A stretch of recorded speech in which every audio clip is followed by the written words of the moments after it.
Hello, everyone. This is Team 9's presentation on followership. My name is Janai Wanambwa, and I will be presenting the first slide on the theories of followership. The main idea is that leadership cannot exist without followership. Both are independent and are essential to success. There are a few key factors of followership, the first being neglect to followership. Society glorifies leaders but often overlooks the importance of followers. The rise of studies shows that scholars like Zelenick, Kelly, Meanlow, and Shalev emphasize that leadership is a shared process. The definition is that followership is the process of accepting influence, achieve shared goals, which includes ethical responsibility. There are two perspectives of followership overall, which are role-based and relational-based. Role-based focuses on followers' behaviors and style within hierarchies, while relational-based focuses on leaders, followers' interactions, and mutual influence. The last thing is typologies, which followers can differ in activities, submission, independence, and engagements according to Zelenick and Kelly.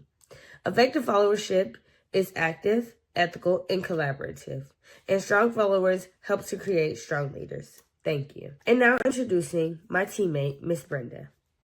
The theory of followership adds to leadership studies one way by looking at the other players in the leadership scenario, who are the followers and the role they play in effective leadership. It also opens the door to studies on how followers affect the outcomes of the organization. It aids in analyzing the follower-leader co-created process as described by Norhaus, the leader's perceptions of followers, and the leader's positive or negative feelings towards followers. It sheds light on the effect followers have on leaders. According to Norhaus, quote, followership research aids in the understanding of how and why followers respond to leaders, unquote, good or bad. In conclusion, this theory has opened the door to studies of the phenomena of the follower role in the leadership process. And now my colleague, Kara. I will be discussing the criticisms of followership. First up, we have the anecdotal foundation, which Nordhaus normally, throughout his theory, talked about. Most of the followership literature stems from personal reflections rather than the research. And then also next up, we have the underdeveloped framework. Followership is often lacked by structural depth. It depends heavily on leaders and followers and the willingness to define and strengthen their respective roles, which most people aren't really familiar with. Then we have the conceptual ambiguity, which those in leadership sometimes don't have the understanding of what leadership actually is, and then which normally creates confusion about what's going on and how leadership and followership is constructed. Next, we have role confusion. Some individuals blur boundaries between leading and following. And then we have neglect of downward followership, which former leaders who transition into those follower roles feel overlooked or undervalued, usually reveals lack of attention, which can be a big problem within those two. I will pass it on to my colleague Alvin now.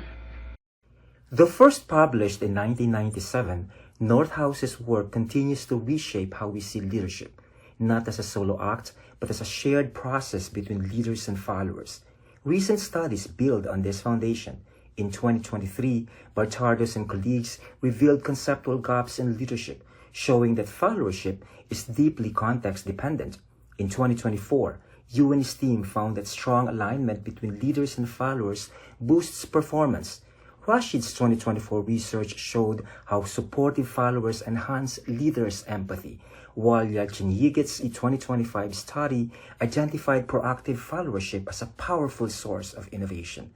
These findings offer actionable insights. For example, use research encourages organizations to align follower roles with leader expectations to strengthen business results.